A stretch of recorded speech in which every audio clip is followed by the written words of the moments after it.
Election কমিশনের SIR যে প্রক্রিয়া আপনারা সবাই জানেন, যেটা গতকাল অর্থাৎ 4ই নভেম্বর থেকে শুরু হয়ে গেছে এবং এই প্রক্রিয়াটি চলবে আগামী 4ই ডিসেম্বর পর্যন্ত। এই প্রক্রিয়ায় আপনার এলাকার যে বিএলওরা আছেন তারা বাড়ি বাড়ি আপনাদের ঠিক এই রকম একটি ফর্ম আপনাদেরকে দেবেন। এবার এই ফর্ম কীভাবে ফিল আপ করবেন এই নিয়ে আপনাদের মধ্যে অনেকের সংশয় সৃষ্টি হয়েছে। তো এই ফর্ম সঠিকভাবে কীভাবে ফিল আপ করবেন কিছুটা তথ্য আমি দিচ্ছি, যাতে আপনাদের এই ফর্ম ফিল আপ করতে কোনো অসুবিধা না হয়। প্রথমত এই ফর্মটি আপনারা একটু ভালো করে দেখুন। এখানে যে ফর্মটি দেওয়া হয়েছে একদম এই রকমই একটি ফর্ম দেওয়া হবে, কিন্তু এখানে আপনাদের যে ওপরকার যে পার্টটা এটা সম্পূর্ণই ফিল আপ হয়ে থাকবে। যেমন আপনার নাম, আপনার সিরিয়াল নম্বর, পার্ট নম্বর, এখানে একটা কিউআর কোড থাকবে, এখানে আপনার আগের যে ভোটার কার্ডের যে ছবি সেটা থাকবে। এখানে আপনাকে একটা রিসেন্ট কালার ফটো কিন্তু অ্যাটাচ করতে হবে। এইবার নিচের যে পার্টটা আছে সেখানে date of birth, Aadhaar number, phone number, হ্যাঁ, এবং গার্জেন নেম, তার গার্জেনের এপিক নম্বর, মাদার্স নেম, মায়ের এপিক নম্বর, এবং হাজব্যান্ড যদি থাকে তার নাম এবং তার এপিক নম্বর।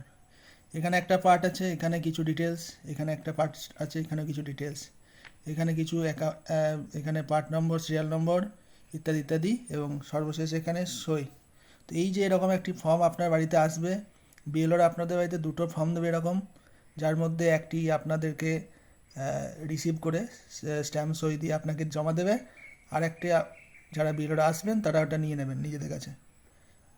কিন্তু বিষয়টা হচ্ছে যে এই যে ফর্মটা আপনাদেরকে দেখালাম এটা শুধুমাত্র একটি স্পেসিমেন কপি, এখানে কিন্তু কোনো কিছু উল্লেখ নেই। এই ফর্ম ফিল আপ করতে গিয়ে অনেকে অনেক রকম সমস্যায় পড়ছেন যে কোন কোন পার্টগুলো এখানে আমরা ফিল আপ করবো। দেখুন আমি এখানে 3টে পার্ট করে দিয়েছি, একটা এ, একটা বি, একটা সি। এখানে মোট 3টে পার্ট আছে, এ, বি এবং সি। এই 3টে পার্টের মধ্যে আপনাদের কোনটা ফিল আপ করতে হবে, কোনটা করতে হবে না, কারা কোনটা করবেন সেইটা আমি একটু ডিটেলসে আজকে বলে দেবো। এইবার দেখুন, আগে যে ফর্মটা দেখলেন ফর্মটা কিন্তু একই আছে, শুধু বাংলাতে করে দেওয়া আছে যে কোনটা ফিল আপ করবেন, কি লিখবেন সেটা ডিটেলসে একটু বাংলায় লেখা আছে। এখানে দেখতে পাচ্ছেন যে ভোটারের এপিক নাম্বার, এগুলো বললাম অলরেডি, এগুলো প্রিন্ট হয়ে থাকবে। শুধু আপনাকে যেটা করতে হবে এখানে একটা পাসপোর্ট সাইজের ছবি আপনাকে দিতে হবে। এরপরের যে পার্ট দেখুন, এইগুলোতে সুন্দরভাবে বাংলায় লিখে দেওয়া আছে, এইভাবে ফিল আপটা করে নেবেন। নিজের জন্ম তারিখ, এখানে ডেট অফ বার্থটা লিখবেন, এখানে নিজের আধার নম্বর লিখবেন, এখানে নিজের মোবাইল নম্বর লিখবেন, বাবার নাম, বাবার ভোটার কার্ড নম্বর, মায়ের নাম, মায়ের ভোটার কার্ড নম্বর। এছাড়া যারা বিবাহিত তাদের ক্ষেত্রে স্বামীর নাম এবং স্বামীর ভোটার কার্ড নম্বর। এটা হচ্ছে পার্ট এ। এইবার আসি পার্ট বি এবং পার্ট সি। এইগুলো কারা ফিল আপ করবেন এটা নিয়ে সবথেকে বেশি কনফিউজ। এটা বলে রাখি, দেখুন এখানে বাংলায় ভালো লেখা আছে 2002 সালের লিস্টে যাদের নাম আছে শুধুমাত্র তারা এই পার্টটা ফিল আপ করবেন।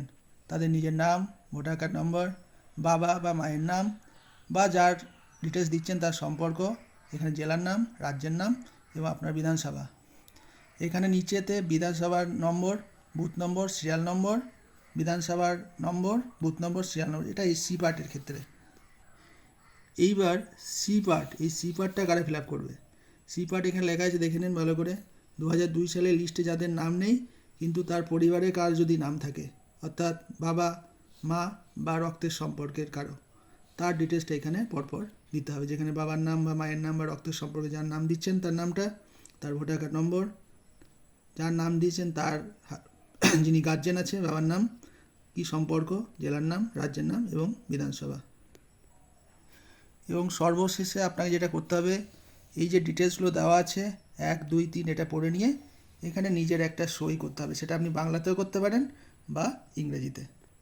এবার এখানে আরও কিছু প্রশ্ন থাকতে পারে, যেমন যাদের নিজের ও নিজের বাবা বা মায়ের নাম 2002 এর লিস্টে আছে তারা কিন্তু দুটো কলমই ফিল আপ করবেন, অর্থাৎ বি কলম এবং সি কলম দুটোই ফিল আপ করবেন।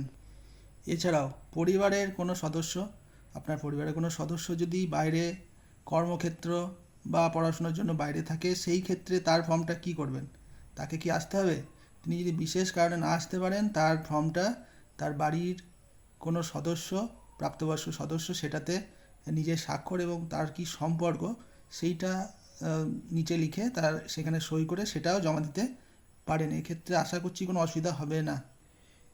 এছাড়া এই যে ইলেকশন কমিশনের যে এসআইয়ের যে ফর্মটি আপনাকে দেওয়া হয়েছে, এখানে কোনো তথ্য বুঝতে না পারলে বা কোনো যদি তথ্য জানতে চান, সেক্ষেত্রে আপনি আপনার যে বিএলও বা রাজনৈতিক দলে যে বিএলএ, তার সাথে যোগাযোগ করতে পারেন এবং সম্পূর্ণ বিষয় তার কাছ থেকে বুঝে নিতেই পারেন। এছাড়াও আপনারা ইলেকশন কমিশনের যে হেল্পলাইন নম্বর টোল ফ্রি 1800111950, এই নম্বরে ফোন করেও রাত 8টা থেকে সকাল 8টা থেকে রাত্রি 8টা পর্যন্ত বিস্তারিত জানতেও পারেন। আশা করছি এই এসআইআর যে ফর্ম কীভাবে ফিল আপ করবেন তার তথ্য কিছুটা হলেও আমি আপনাদের সামনে পরিষ্কারভাবে রাখার চেষ্টা করলাম।